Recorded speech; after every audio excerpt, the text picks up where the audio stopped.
Ni hao, c'est GLG et je vous souhaite la bienvenue pour cette nouvelle vidéo. Aujourd'hui, on va parler du Lenovo K5 Play. En fait, c'est un téléphone qui est plutôt intéressant et dans le titre, forcément très putaclic en disant c'est le meilleur téléphone à moins de 100 balles depuis 2019, bah c'est parce que le premier qu'on teste depuis 2019, donc forcément à moins de 100 balles, vu que c'est le premier, c'est le meilleur. Et en même temps, c'est un Lenovo, donc on s'attend quand même à un minimum de qualité, et on verra, franchement, pour 97 €, bah, presque une bonne affaire. Allez, parce que voir les produits en photo, c'est bien, mais les voir en vidéo, c'est mieux, alors débridez-vous et découvrez tous nos tests high-tech ou smartphones.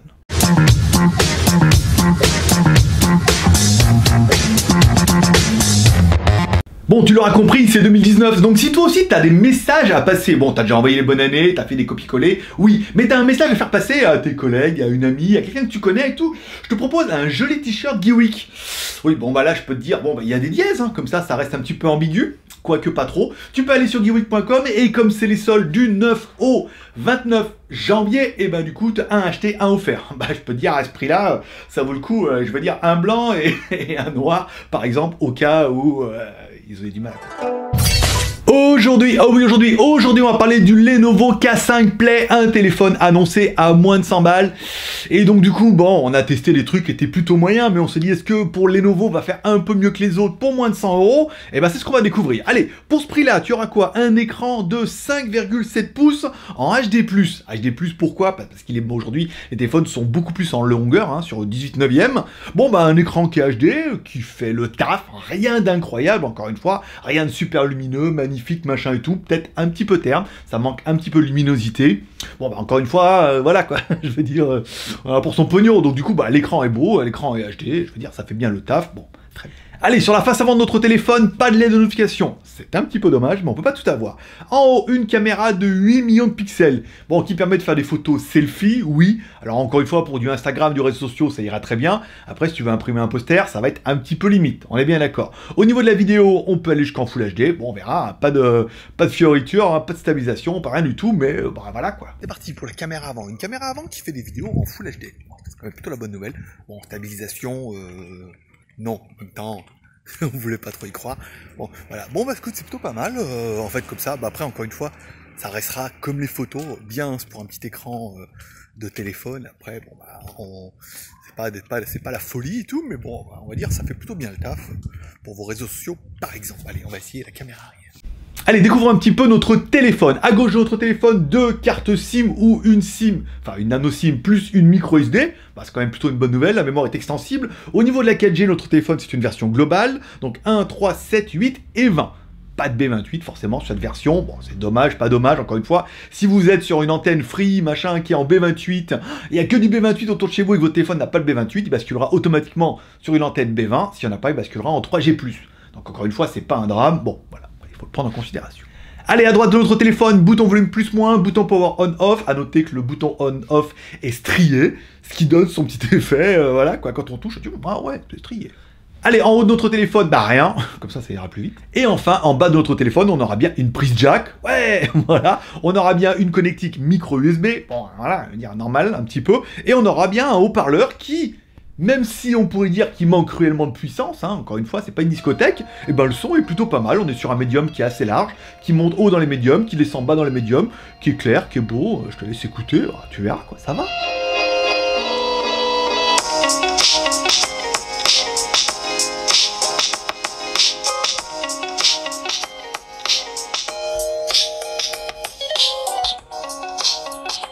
Allez, on continue par la partie arrière. À l'arrière, deux caméras, une caméra de 13 millions de pixels, plus une caméra de 2 millions de pixels. On sait pas trop pourquoi, parce qu'il n'y a pas d'effet bokeh, machin et tout. Enfin bon, pourquoi pas, c'est la tendance. Bah, les photos sont correctes, encore une fois, elles sont pas bien ni mauvaises, on a vu vachement pire, on a vu vachement mieux. Les photos sont correctes, donc ça prendra de jolies photos pour les réseaux sociaux, machin co. Après oui, si tu veux faire un 4x3, ça va être un peu léger. Au niveau des vidéos, on peut les jusqu'en Full HD, encore une fois, ça fait de la vidéo, c'est pas mauvais, c'est pas exceptionnel, bah, c'est moyen quoi, c'est normal. Mieux que la caméra arrière, bon, pas de stabilisation numérique, ni optique, voilà. En même temps, je me pose... Qui a posé la question? Tu sors. Bon, au niveau de la vidéo, en fait, bah regarde quand tu regardes, si on va doucement, comme ça va, hein. Après, voilà, c'est correct, c'est une Full HD, il faut y aller doucement et tout, prendre son temps. À peu près le même constat qu'on a avec les photos, ça veut dire, bah, si on prend le temps, qu'on clique bien sur l'autofocus, tu vois, et ben ça va, en fait, hein, c'est pas... Hein, Et oui, voilà, 100 balles. Allez, à l'arrière de notre téléphone, une batterie de 3000 mAh qui est intégrée dedans, que tu ne pourras pas changer, forcément. C'est bien. Il y a un écran HD de 5,7 pouces, en même temps, 3000 mAh, t'as pas vraiment besoin de plus, ça serait bien, mais encore une fois, on verra à la fin que le téléphone est quand même ultra fin et ça fait plaisir. On aura bien également un Touch ID à l'arrière pour pouvoir scanner tes empreintes digitales et déverrouiller ton téléphone. Il nous parle d'un Face Unlock, alors on a allé vite fait dans les menus, on n'a pas trouvé, alors est-ce qu'il faut ajouter une empreinte pour pouvoir avoir accès à ce menu, machin et tout? C'est souvent un peu le cas, encore une fois, c'est fait juste du traitement logiciel avec la caméra avant, vous aurez rien de foufou, ça pourra fonctionner, mais encore une fois, c'est pas dingo. Allez, on continue avec la technique. Au niveau du processeur, on aura bien... Oui, monsieur, tu le sais, un Snapdragon. Bon, après le petit, hein, le 430, hein, un Snapdragon, mais quand même un octa-core, oui monsieur, qui cadence jusqu'à 1 Go 4. Alors, 4 petits, 4 gros, voilà, quand t'as pas besoin de puissance, pas de processeur, et quand t'as besoin un peu plus de puissance, il tourne. Bon, bah, le score en tout s'en ressent, hein, même si ça fait pas tout. 58 000, encore une fois, c'est un petit processeur, un petit écran, une petite batterie, un petit tout, quoi, un petit prix. Donc, du coup, bon, 58 000, oui, on est sur de l'entrée de gamme, bah ouais, mais en même temps, ça suffira largement. On y faut de la mémoire, bien sûr. Allez, au niveau de la mémoire, 3 Go de RAM plus 32 Go de ROM. Bon, 3 Go de RAM, c'est bien, c'est pas ouf, mais c'est mieux que 2. Ou 1 des fois sur les ouva. Donc du coup, bon, 3 Go de RAM, c'est bien. Pour faire tourner Android, ça suffira largement. Encore une fois, c'est une petite config. 32 Go de ROM, c'est bien. C'est pas exceptionnel. Encore une fois, on n'est pas là pour le charger, le téléphone. Plus, si tu as vraiment besoin, tu peux mettre une micro SD sur le côté, donc tu pourras mettre jusqu'à 64, 128 Go. Voilà, si tu as besoin, tu as quand même l'option. Il n'y en a pas beaucoup, mais si j'en veux, je peux en mettre.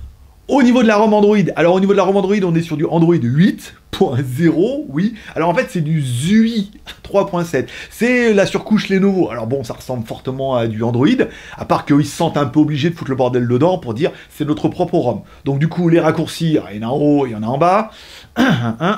Les menus, bon, ils ont foutu un peu le bordel dans les menus, mais on y retrouve un petit peu ces petits. Au niveau de la home, bon, on peut naviguer un peu à gauche, à droite, oui, mais surtout, il faudra faire glisser vers le haut pour faire glisser les applications. Voilà, bon, c'est le truc des fabricants. On fout un peu le bordel dans les trucs, on change les icônes et on dit c'est notre propre ROM. Il ferait peut-être mieux de mettre de la ROM stock, mais bon, après, on y retrouve nos petits. Nous, on a la version globale, donc on a directement toutes les langues. On a même la radio dedans, pour ceux que ça intéresse. Un petit écran HD, bah, tout bien, quoi. Allez, on continue avec la partie jeu. Est-ce qu'on peut jouer à Fortnite, PUBG? Oui, certainement. Encore une fois, le téléphone s'adapte au niveau de la résolution. Ce qu'on voit avec notre Real Racing, c'est-à-dire dès qu'on fait tourner notre Real Racing, notre téléphone directement fait tomber la résolution en HD, vu que de toute façon l'écran n'est que en HD, et du coup on se rend compte que le processeur tire plutôt bien son épingle du jeu. Ça veut dire que notre jeu, il est quand même plutôt fluide. Le nombre de FPS ne s'écroule pas, comme on a pu voir des fois sur certains téléphones, où du coup pour compenser un petit peu, on fait écrouler le nombre de FPS. Donc t'as l'impression qu'il y a des latences, que ça saccade, t'as les petites coupures et tout, c'est pas génial. Là, on se rend compte que notre Snapdragon fait plutôt bien le taf. Le jeu, il est fluide. Oui, il est HD. Bah oui, l'écran, il est HD en même temps. Et en même temps, on a pu jouer bien, machin, on voit bien, on voit les détails et tout. On peut faire une bonne partie. Tu pourras jouer à PUBG, Fortnite, bien évidemment. Et encore une fois, la résolution va descendre. Donc, t'auras pas une résolution de dingo, comme on peut le voir là. Mais si on se demande si ça joue bien, on dira ça joue. Au niveau de la connectivité, on est sur du basique, classique et Orelsan, bien évidemment. Du Bluetooth 4.2, pas mal, hein, on est bien. Le Wi-Fi ABGN, oui, voilà quoi, forcément. Pas de NFC, pas de charge sans fil, on s'y attendait un petit peu. Au niveau du GPS, AGPS, GLONASS et Bédou. Et là, c'était vraiment la grosse surprise, on s'attendait à un truc qui allait marcher plutôt bien. Et en fait, on est une espèce de bombasse. Premier fixe, 4 secondes avec 14 satellites verts. Donc les rouges, il faut juste attendre un petit peu, quelques secondes de plus, pour que ça passe après en vert. Ce qu'on voit bien avec notre deuxième fixe, c'est-à-dire qu'on est le téléphone, on le rallume. Premier fixe en 1 seconde 14, et là directement 16, 17 satellites directement en vert. Et tu lui laisses encore un petit peu de temps, et on aura quasiment une vingtaine de satellites pour te trianguler un petit peu dans la ville, dans la campagne et dans la montagne. Donc le GPS fonctionne super bien, c'est vraiment une bonne nouvelle. Bon, on va commencer par les points négatifs, ce coup-là. Qu'est-ce que je n'aurais pas aimé? Pas de LED de notification. Ah oui, forcément, il faut réduire un peu les coûts. Pas de notch. Oh, dis donc. Pas de notch, pas de goutte d'eau. Dis donc. Ouais, je sais bien, mais tu vois, quand il y est, on dit c'est nul, puis quand il y est pas, on dit c'est bordure, c'est dégueulasse. Oui, on tend déjà 100 balles. Et ensuite, voilà, pas de notch, pas de découpe, voilà. Et en fait, le troisième point négatif, c'est qu'il est pas cher. Voilà. Pas de LED, pas de notch, pas cher. Bon, 100 balles, encore une fois, pas assez cher, mon fils. Donc du coup, en fait, voilà, c'est un Lenovo. Donc dès qu'il y a une marque qui tape un peu derrière, on s'attend quand même à un minimum. En plus, le téléphone, vous avez vu sur l'emballage, est marqué CE. Pour de vrai, à mon avis. Au niveau des points positifs, on parlera forcément de la taille. En fait, il est plutôt fin avec 0,79. En fait, il fait que 0,8. Et quand on l'a en main, on se rend compte que c'est un téléphone qui est plutôt joli et plutôt fin. Voilà, pour une batterie 3000, machin et tout, c'est pas mal. Bon, l'écran, pas ouf, mais on peut pas dire que c'est les plus. Bon, l'écran, il est bien, il est tout à fait honorable par rapport à ce que tu vas faire d'un téléphone à 100 balles. Voilà. Au niveau de la configuration, on est bien, on a un processeur Qualcomm quand même. Bah, je veux dire, voilà, ceux qui pestent un peu contre Mediatek, vous avez du Qualcomm, pas le meilleur, mais en même temps, on se rend compte qu'il s'en sort plutôt bien, notamment au niveau du GPU. Au niveau de la mémoire, 3 plus 32, bah, c'est tout à fait honorable. Hein. On a vu tomber des 2 plus 16 et ça leur fait pas peur, c'est ce que je veux dire. Pas mal. Plus l'extension micro SD, bien. Les photos, bah ça fait de la photo, hein, ça fait de la photo d'un téléphone à 100 balles. Donc du coup, ouais, ils sont pas terribles, on dirait un téléphone à 100 balles. Oui, 97, monsieur.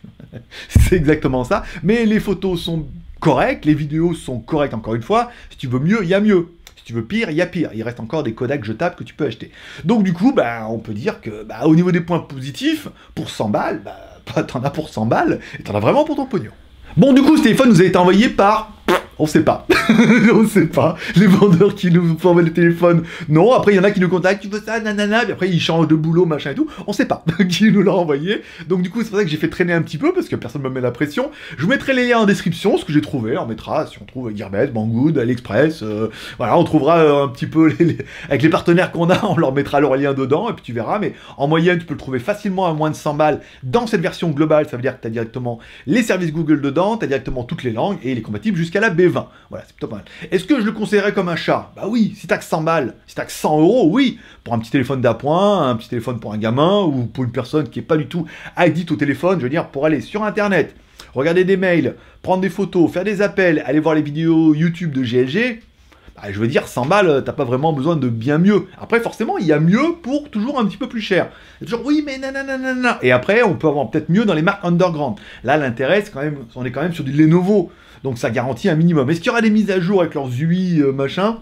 Ça, on le sait pas. Et je pense que j'y crois pas non plus. Si on est encore qu'en 8.0 à cause de leurs UI machin, est-ce qu'on va passer en 9? C'est très peu probable, mais en même temps, je veux mieux un bon téléphone qui fonctionne bien, qui lag pas, qui a une bonne autonomie sur Android 8, que de vouloir absolument passer sur du 9 complètement buggé, qui va te bouffer la moitié de la batterie, les photos vont être dégueulasses. On a déjà vu ça. Donc c'est pour ça que du coup, bah, 100 balles quoi. Voilà, comme toujours, tu peux me laisser un commentaire en dessous de ces vidéos pour dire ce que tu penses de ce téléphone-là. Est-ce que pour toi, c'est une très bonne affaire? Un bon téléphone de dépannage, un mauvais téléphone, exceptionnel, machin et tout. Voilà, tu peux mettre un commentaire en dessous de ces vidéos. Si t'as aimé la vidéo, tu peux mettre bien évidemment un pouce en l'air. C'est aussi ça l'intérêt, c'est pas de faire des téléphones à 200, 300. Après, vous dire qu'un Samsung S10 qui va arriver à 1000 balles, il est génial. Oui, forcément. Un minimum quand même, tu vois ce que je veux dire. Mais après, un téléphone à 100 balles ou 150 balles, et on a plus de vues, généralement, plus de gens qui peuvent se payer un téléphone à 100 balles qu'un téléphone à 1000 balles. Donc du coup, tu peux mettre un pouce en l'air, t'as pas aimé la vidéo, bien évidemment, tu mets un pouce en bas pour libérer un peu ta rage. Tu peux me dire pourquoi, est-ce que t'en as après le téléphone qui est nul, tout est nul, en 2019, ou alors c'est moi, tu m'aimes pas, et donc du coup, c'est nul. Mais t'as quand même regardé pour le téléphone parce que bon, t'étais quand même intéressé de savoir. Voilà, tu peux tu peux t'abonner en cliquant en bas à droite sur ma gueule. T'oublies pas de cliquer sur la cloche pour recevoir une notification. Je te rappelle, là sera la vidéo de mercredi. Fin de semaine, on va se faire le AGM X3 qu'on a eu depuis un longtemps, mais qui était en attente d'agrégation Google. Donc maintenant, on a fait la mise à jour et tout. On va pouvoir enfin lancer un téléphone anti-choc assez haut de gamme quand même, hein, à moins de 500 €, qui est plutôt bien spéqué, vous le verrez ça fin de semaine. La semaine prochaine, on aura du Xiaomi Mi 8 Lite, on aura apparemment d'autres produits et tout, et enfin, si tu as envie de voir encore plus de vidéos, je te rappelle, le JT Geek, c'est 3 chaînes YouTube, GLG Review sur lequel on fait les reviews, GLG Vidéo sur lequel on fait des vidéos de déballage produits, et une accro quotidienne du lundi au vendredi à 15 h, et le mardi et le jeudi, en plus, on est en live, voilà. C'est un petit peu blabla, TV et tech. Ou blabla tech et TV. BTTLV. Oh, on dirait une chaîne... on dirait BFM. Non, laisse tomber. Pas encore. Donc du coup, voilà, tu peux aller sur notre chaîne, voilà, t'abonner, découvrir un petit peu tout ça. Et sinon, WTS/GLG, dans lequel vous avez vu un petit peu des teasers pendant la vidéo. Je fais découvrir un peu la Thaïlande, les temples, des choses comme ça, la nourriture, les balades en moto et tout. Abonne-toi aux 3 chaînes, c'est 50 vidéos par mois garanties. Sur les 50 vidéos, il y en a bien une de temps en temps qui va te plaire, pas te plaindre. Tu reçois les notifications, elle te plaît ou elle pourrait t'intéresser, tu regardes, elle te plaît pas, elle ne t'intéresse pas, tu ne regardes pas, mais avec 50 vidéos par mois et tout ça gratuitement, ça serait dommage de se louper. Voilà, et pour ceux qui veulent soutenir l'aventure, vous pouvez aller sur Tipeee, comme toujours, aller me payer un café et participer à notre tombola du mois de janvier pour gagner un Huawei Y Max ou une caméra Xiaomi ou des caméras IP ou une papillote. Pas de deux fruits, hein, avec le pétard, voilà. Et sinon, tu peux aller sur YouTube pour regarder une vidéo, c'est gratos pour toi, et moi, ça me rapporte un petit peu, ça permet de pousser l'aventure et de tester les téléphones à 100 balles. Parce qu'encore une fois, les marques ne nous payent pas, ça permet de rester indépendant et surtout intransigeant. Bonne fin de journée, bonne fin de semaine, on se donne rendez-vous certainement vendredi ou samedi, même chaîne, même endroit, et sinon, ce soir ou demain sur GG Vidéo. Paix et prospérité, bonne journée.